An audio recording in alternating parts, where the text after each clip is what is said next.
Dunkin' Donuts earlier this morning. The cashier flashed me a familiar pity smile.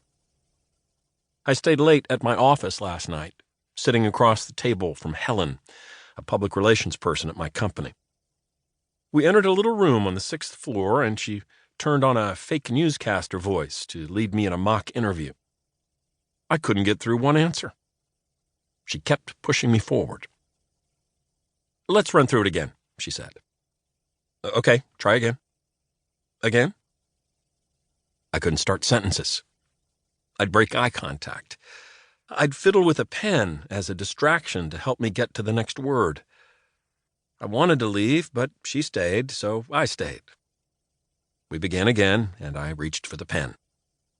Helen, with sweetness and sadness and grace, said, "Let's try one with nothing in your hands." The reason I'm in this little room today, MSNBC's Midtown Manhattan Green Room, is because 24 hours ago my life changed.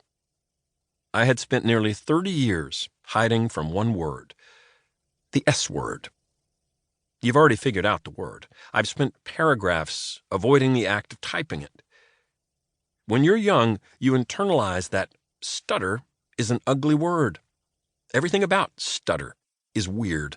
Those 3 T's, that in the middle that makes you think of dumb. Stutter lands with a thud, like gimp or retard. Your instinct is to run from stutter, to move the conversation away from stutter. Stutter is painful and awkward and something nobody wants to talk about. Today is Friday, November 22nd, 2019. I'm here because yesterday I published an article in The Atlantic about the man who has become the most famous living stutterer, and I'm about to do something I've never considered doing. Talk on TV. Just under 12 months from now, Joe Biden will be elected President of the United States.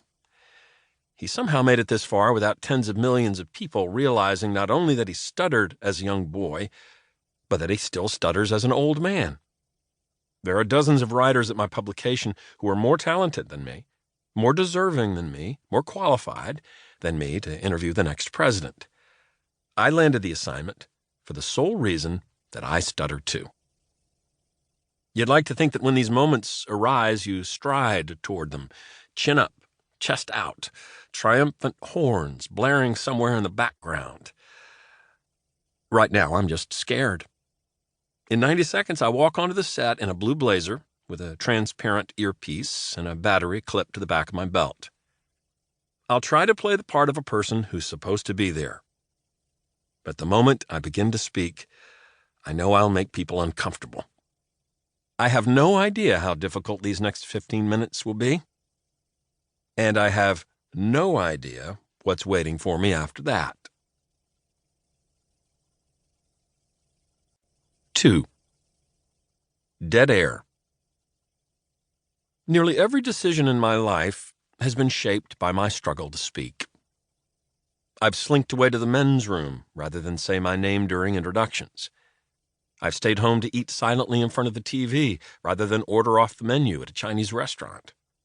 I've let the house phone and my cell phone and my work phone ring and ring and ring rather than pick up to say hello.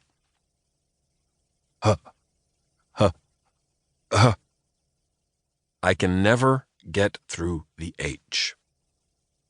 It's the same sound you need to summon when your teacher takes attendance at the start of each school day. I've dreaded the confirmation of my presence in a physical space. Ear, because I know the black hole of the H will swallow the ear. I understand that my stutter may make you cringe, laugh, recoil. I know my stutter can feel like a waste of time, of yours, of mine, and that it has the power to embarrass both of us. And I've begun to realize that the only way to understand its power is to talk about it. Since that morning I first stuttered on television, I've had profound conversations with stutterers from all over the world. I wanted to know how other people deal with it. Most of the time I just sat and listened. But I inevitably asked a version of the same question. How do you make peace with the shame of stuttering? What do you do with all the anger, the resentment?